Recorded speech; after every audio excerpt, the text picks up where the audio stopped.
ಮಂತ್ರಿ ಮಾತಾಡಲಿ.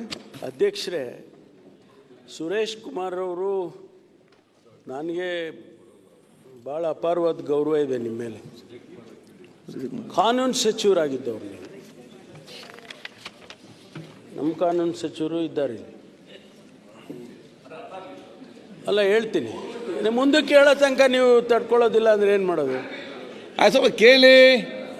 ಕಾನೂನು ಈ ದೇಶದಲ್ಲಿ ಇರಬೇಕಾ ಬೇಡವಾ? ಅದಕ್ಕಾಗಿ ಹೇಳ್ತಾ ಇದ್ದೀನಿ, ಕಾನೂನಿನ ಚೌಕಟ್ಟಿನಲ್ಲಿ ತನಿಖೆಯನ್ನು ಮಾಡ್ತಾ ಇದ್ದೇವೆ. ನಿಮಗದು ಸಹಿಸೋಕ್ಕಾಗೋದಿಲ್ವಾ? ಅಥವಾ ಕಾನೂನು ಹೊರತುಪಡಿಸಿ ನಾವೇನಾದರೂ ತನಿಖೆ ಮಾಡ್ತಾ ಇದ್ದೀವಿ ಅಂತ ನಿಮ್ಗೆ ಅನ್ಸಿದ್ರೆ ಹೇಳಿ, ನಾನು ಉತ್ತರ ಕೊಡ್ತೀನಿ. ನನ್ನ ಬಾಯಿಂದ ಮಾಡೋದು ನಾನು ಹೇಳಿದ ಇಷ್ಟನೇ. ನಾವು SIT ನ ಸ್ವಾಗತಿಸಿದೀವಿ. ಸತ್ಯ ಬರಬೇಕು. ಒಳ್ಳೆ ಅಧಿಕಾರಿಗಳನ್ನೇ ನೀವು ಹಾಕಿದ್ದೀರಾ. ಆದ್ರೆ ಆ ಒಂದೇನೋ ಟರ್ಮ್ಸ್ ಆಫ್ ರೆಫರೆನ್ಸ್ ನೀವೇನು ಕೊಟ್ಟಿದ್ದೀರಾ, ಅದನ್ನ ಮೀರಿ ಯಾವುದೋ ಎಕ್ಸ್ಟ್ರಾ ಕಾನ್ಸ್ಟಿಟ್ಯೂಷನಲ್ ಅಥಾರಿಟಿ ಇದ್ದಂಗೆ extra government authority should not guide.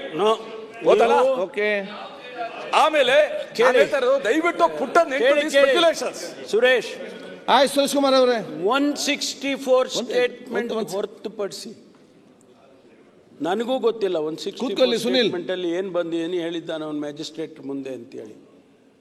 ಆ ಕೆಲಸ, ಆ ಇನ್ವೆಸ್ಟಿಗೇಷನ್ ನಡೀತಾ ಇದ್ದೇವನ, ಬೇರೆ ಯಾವುದು ಇನ್ವೆಸ್ಟಿಗೇಷನ್ ನೀವು ಹೇಳಿದ್ರಲ್ಲ ಎಕ್ಸ್ಟ್ರಾ ಕಾನ್ಸ್ಟಿಟ್ಯೂಷನಲ್ಲು ಅಥವಾ ಎಕ್ಸ್ಟ್ರಾ ಏನೋ ತೀರ್ಮಾನ ತಗೊಂಡಿದ್ದಾರೆ, nothing of that nature. Okay, nothing, absolutely nothing of that nature. Sunil ದಯಮಾಡಿ ಅರ್ಥ ಮಾಡ್ಕೊಳ್ಳಿ. ಸುರೇಶ್ ಕುಮಾರ್ ಅವರೇ, respects to you, with due respects to you, ತಾವು ಹೇಗೆ ಅಗತ್ಯನೇ ಇಲ್ಲ ಅಂದ್ಬಿಟ್ಟು ಆಮೇಲೆ SIT ಫಾರ್ಮೇಶನ್ ಮಾಡಿದ್ರಿ, ಅದೇ ಒಂದು ಧೋರಣೆ ಈ ವಿಚಾರಣೆಯಲ್ಲೂ ಕೂಡ ಕಾಣಬಾರ್ದು. ಸೊ ನಾನು ಮುಖ್ಯಮಂತ್ರಿಗಳಲ್ಲಿ ಕೇಳ್ಕೊಳ್ಳೋದು, ಸುರೇಶ್ ಕುಮಾರ್ ನಿಮಗೂ ಇಷ್ಟ ಇರೋದು ಮಾತಾಡ್ಲಿ.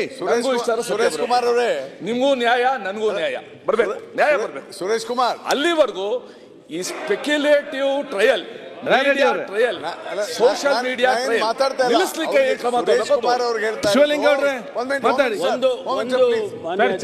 ಕ್ಲಾರಿಫಿಕೇಶನ್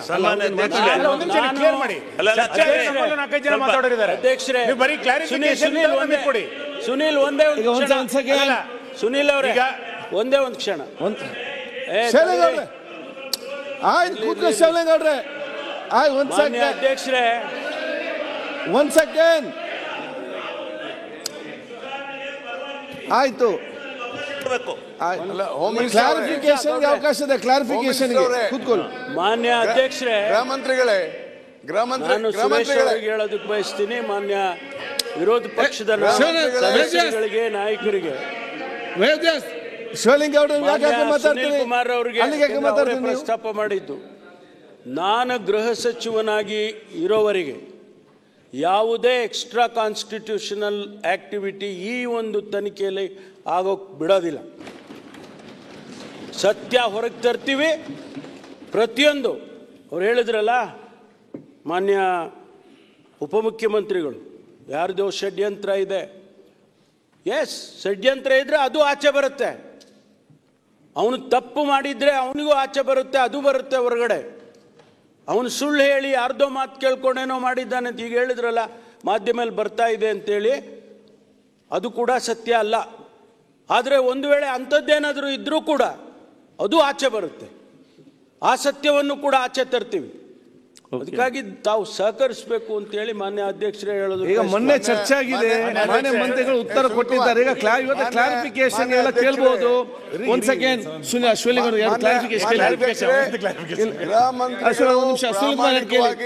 ಅತ್ಯಂತ ಗಂಭೀರವಾಗಿ ಉತ್ತರ ಕೊಟ್ಟಿದ್ದಾರೆ. ದಯಮಾಡಿ ಇದನ್ನ ಅರ್ಥ ಮಾಡ್ಕೊಳ್ಳಿ.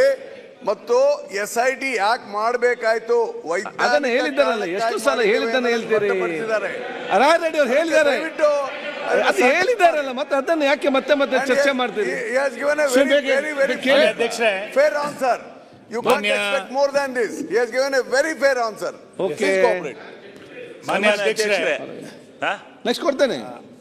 ಧರ್ಮಸ್ಥಳದ ಬಗ್ಗೆ ದಯವಿಟ್ಟು ಚರ್ಚೆ ಮೊನ್ನೆ ಆಗಿದೆ, ಮಾನ್ಯ ಮಂತ್ರಿಗಳು ಉತ್ತರ ಕೊಟ್ಟಿದ್ದಾರೆ. ಅದಕ್ಕೆ ಸ್ಪಷ್ಟ ಕ್ಲಾರಿಫಿಕೇಶನ್ ಕೇಳಿ ಎಲ್ಲರಿಗೆ ಅವಕಾಶ ಕೊಡ್ತೇನೆ. ಶುಕ್ರವಾರ ಈ ವಿಷಯವನ್ನು ನಾವು ಚರ್ಚೆ ಮಾಡಿದ್ದೇವೆ.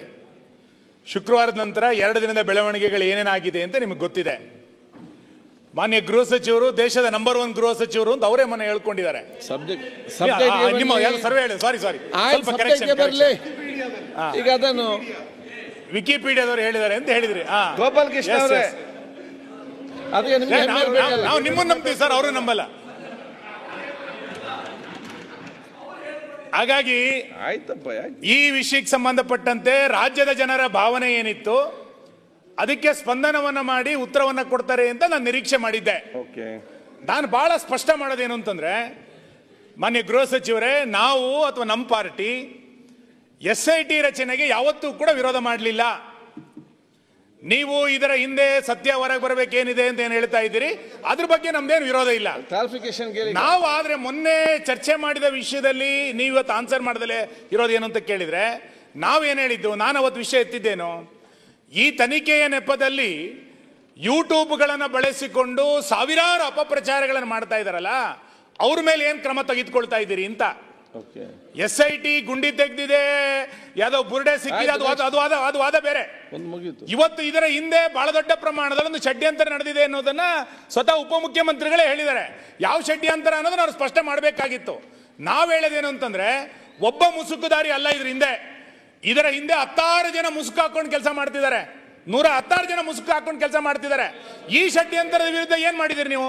ಯಾವ ಅಪಪ್ರಚಾರ ಮಾಡಿದರ ಮೇಲೆ ತನಿಖೆ ತೆಗೆದುಕೊಂಡ್ರಿ? ಇದು ಮೊದಲನೇ ಸಂಗತಿ. ಎರಡನೇದು, ಯಾರ್ಯಾರು ಇದರ ತನಿಖೆ ಆಗಬೇಕು ಅಂತೇಳಿ ಒತ್ತಾಯ ಮಾಡ್ತಾ ಇದ್ರು ಅಥವಾ ಇನ್ನೇನೋ ಹೇಳ್ತಾ ಇದ್ರು, ಅವರ ಹಿನ್ನೆಲೆ ಏನು ಅನ್ನೋದನ್ನ ಏನಾದ್ರೂ ಈ SIT ನಲ್ಲಿ ತರ್ತಾ ಇದ್ದೀರಾ? ಅಥವಾ ಮುಸುಕುದಾರಿ ಹೇಳಿದ್ ಮಾತ್ರ SIT ನಲ್ಲಿ ತನಿಖೆನಾ? ಅಥವಾ ಯೂಟ್ಯೂಬ್ಗಳು ಏನೇನು ಚರ್ಚೆ ಮಾಡಿದೆ, ಇದರ ಹಿಂದೆ ಹಣಕಾಸಿನ ಯಾರು ಕೊಟ್ಟಿದ್ದಾರೆ, ಇದರ ಹಿಂದೆ ಯಾರ್ಯಾರು ಇದ್ರು ಅನ್ನುವಂಥದ್ದನ್ನು ಕೂಡ ತನಿಖೆಗೆ ಒಳಪಡಿಸಬೇಕಾಗಿರುವಂಥದ್ದು ಇವತ್ತಿನ ಅಗತ್ಯತೆ. ಮತ್ತು ನನಗೆ ಬಹಳ, ನಾನು ಅವತ್ತು ಹೇಳಿದ್ದೆ, ಇವತ್ತು ಕೂಡ ಹೇಳ್ತಾ ಇದ್ದೀನಿ, ಇಲ್ಲಿ ಸತ್ಯ ಗೊತ್ತಾಗಬೇಕು, ನ್ಯಾಯ ಗೊತ್ತಾಗಬೇಕಿಂತನೂ ಹೆಚ್ಚಾಗಿ ಧರ್ಮಸ್ಥಳದ ಹೆಸರಿಗೆ ಕೆಸರೆರಚಬೇಕು ಅನ್ನುವಂಥದ್ದೇ ದೊಡ್ಡ ಹುನ್ನಾರ ನಡೆದಿರೋದು. ಇಲ್ಲಿ ಸತ್ಯ ಹೊರಗೆ ಬರಬೇಕು ಅನ್ನೋ ಚರ್ಚೆ ಅಲ್ವೇ ಇಲ್ಲ. ಇಲ್ಲಿ ನ್ಯಾಯ, ಸರ್ಕಾರದ ಉದ್ದೇಶನೂ ಕೂಡ ಅದೇ. ಸರ್ಕಾರ ಚರ್ಚೆ ಮಾಡ್ತಾರೆ.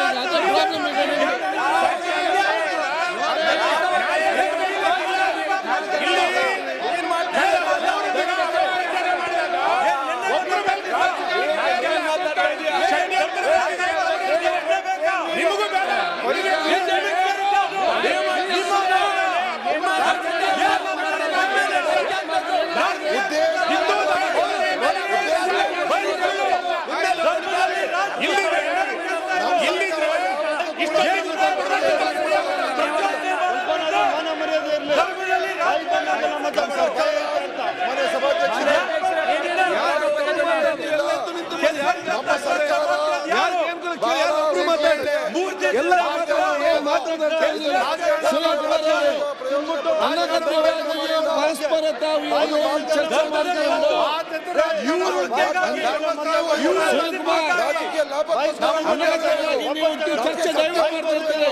ನಿಮಗೆ ರಾಜಕೀಯ ಲಾಭ ಬೇಕು, ನಿಜಾಂಶ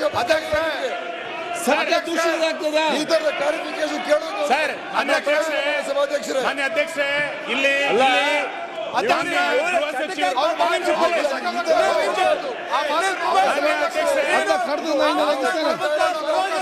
ಮಾನ್ಯ ಅಧ್ಯಕ್ಷರೇ, ನಾವಿದಕ್ಕೆ ಒಪ್ಕೊಳ್ಳೋಕೆ ತಯಾರಾಗಿಲ್ಲ. ಮಾನ್ಯ ಸಭಾಧ್ಯಕ್ಷರೇ,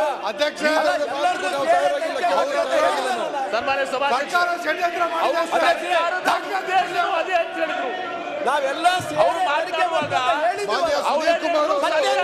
ಸರ್ಕಾರ ಈಗ ಹಿಂದೆ ಅಂತ ಹೇಳ್ತಕ್ಕಂಥ ಮಾತು ಹೇಳ್ತಾ ಇದ್ದಾರೆ. ಮಾನ್ಯ ಸಭಾಧ್ಯಕ್ಷರು,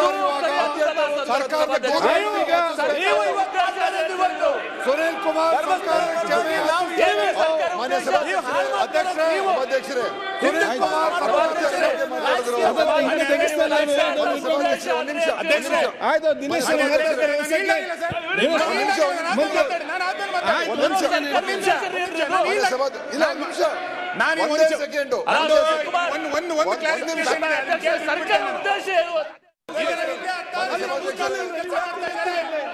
ಇದು ಇವತ್ತು ಗೊತ್ತಾಗಬೇಕಾಗಿರೋದು. ಯಾರ್ಯಾರು ಮುಸ್ತಾಕೊಂಡಿದ್ದಾರೆ ಅಂತ ಗೊತ್ತಾಗಬೇಕು. ಮಾನ್ಯ ಅಧ್ಯಕ್ಷರೇ, ಕ್ಷಮೆ ಕೇಳಿ ಭಾಷಣ ಬೇಕಾ? ಆಯ್ತು ದಿನೇಶ್ ಅವರು ಮಾತಾಡ್ತಾರೆ.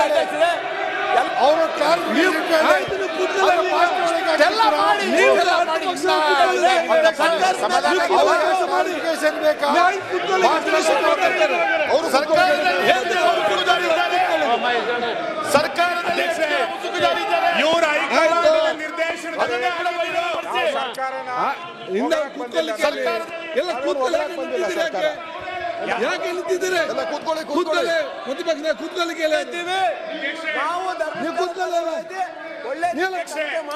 ಆಯ್ತು ಕೂತ್ಕೊಳ್ಳಪ್ಪ. ಒಮ್ಮೆ ಗೋಪಾಲಕೃಷ್ಣ ಕೂತ್ಕೊಳ್ಳಿ.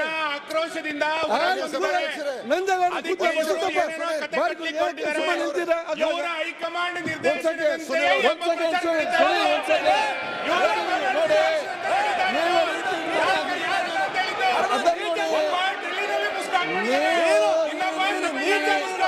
ನೀವು ಚರ್ಚೆ ನಿಮಗೆ ಸರಿಯಾದ ಚರ್ಚೆ ಮತ್ತು ಉತ್ತರ ಬೇಕಾದ್ರೆ ನೀವು ಸರಿಯಾಗಿ ಮಾತಾಡಿ. ಬರೀ ಗುಂಡು ಹಾಕಬೇಕು, ಅದು ಚರ್ಚೆ ಆಗಬೇಕು, ಆ ರೀತಿ ಹಾಕ್ಬೇಕು, ಈ ರೀತಿ ಮಾತಾಡ್ಬೇಕು. ಅದನ್ನು ಉತ್ತರ ಕೊಟ್ಟಿದ್ದಾರಲ್ಲ, ಈಗ ಉತ್ತರ ಕೊಟ್ಟಿದ್ದಾರೆ. ನೀವು ಸ್ಪರ್ಧ ಆರೋಪ ಮಾಡ್ತೀರಲ್ಲ. ಕೂತ್ಕೊಳ್ಳಿ. ಈಗ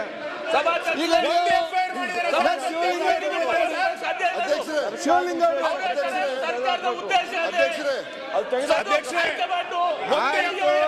ಎಲ್ಲ ಯಾರಿಗೆ ಅರ್ಥ ಆಗ್ತದೆ? ಅವರೆಲ್ಲ ಕೂತ್ಕೊಂಡಿದ್ದಾರೆ. ಹೇಳ್ತೇನೆ. ಸಭಾಧ್ಯಕ್ಷರೇ, ಒಂದು ಸರ್ಕಾರ ಉದ್ದೇಶ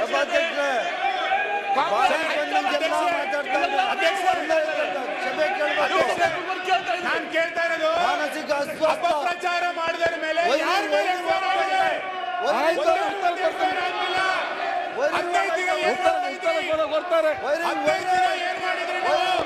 ಈಗ ಸದನವನ್ನು 10 ನಿಮಿಷ ಮುಂದೂಡಿದ್ದೇನೆ.